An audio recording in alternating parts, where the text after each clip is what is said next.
Hello beautiful people, how you all doing? Today happens to be one of my happiest moments. Now this video I'm making is especially for a group of women, and if you are currently in this situation, you have anyone who is passing through this situation, this is an encouragement video for you. 6 years ago today, which was 7th of June, was one of my scariest moments. But I said today is my happiest moment, happiest day. And 6 years ago was one of my scariest moments. Can we link the two together? Are they linking? But that is by the way. Okay. Now, 6 years ago, I had my third cesarean section. It was the scariest moment, not because I wasn't expecting to have cesarean section. No. It was scary because the cesarean section came at the time I was not prepared. At 29 weeks, 4 days, I had preterm premature rupture of membrane. That day, I can't even describe how I felt that very day. In short, when this thing happened, I just lost hope. I felt there was no way I could make it. So I was admitted, my pregnancy was monitored, I was also monitored, but at 30 weeks, exactly Sunday, right? Yes, that was Sunday morning, I could not continue. All indications show that, Mama, you cannot continue like this. Is it that this baby ends your life, or you wouldn't like what will come out of this? So I went in for my third cesarean section at 30 weeks gestation. I had my baby, a very tiny baby, 1.5 kg, and that was how my NICU life started. Another experience I never thought I would, have. It was a tedious moment for my recovery, for my baby. I had to express, if you have been to the NICU, if you have had a neonate, a preterm, you will understand what I'm talking about. You will understand what I went through.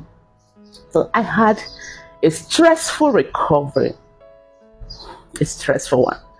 Thank God for those who were around me. My husband was so supportive. Now I want to tell all husbands, please, always be there for your partner. Always be there for your wife and the baby. My husband was very supportive because our NICU was, the time we spent in the NICU was very short, because that time there was a strike.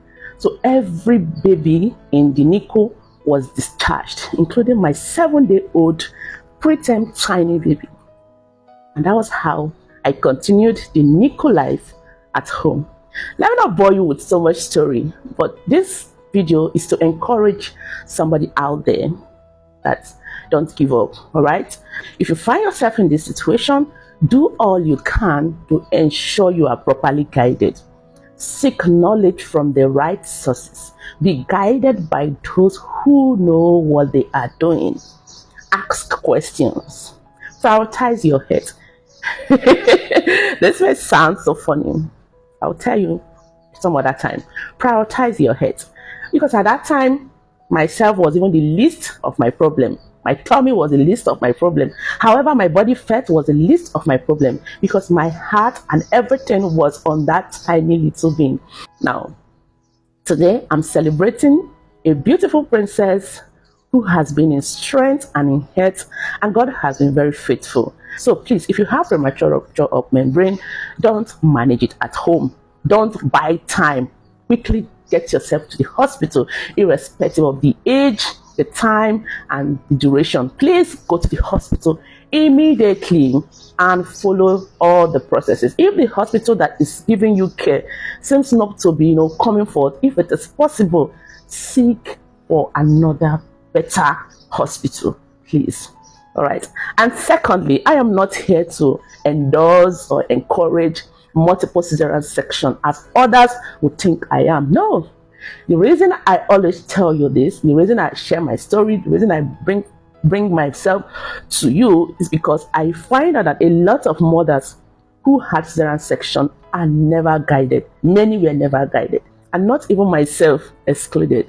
So If you have a preterm, you have a preterm premature rupture membrane, please don't give up. All right. And I pray that a time will come where you will also share your testimony just as I am sharing with you. All right, so people, I'll see you in the next video. Bye.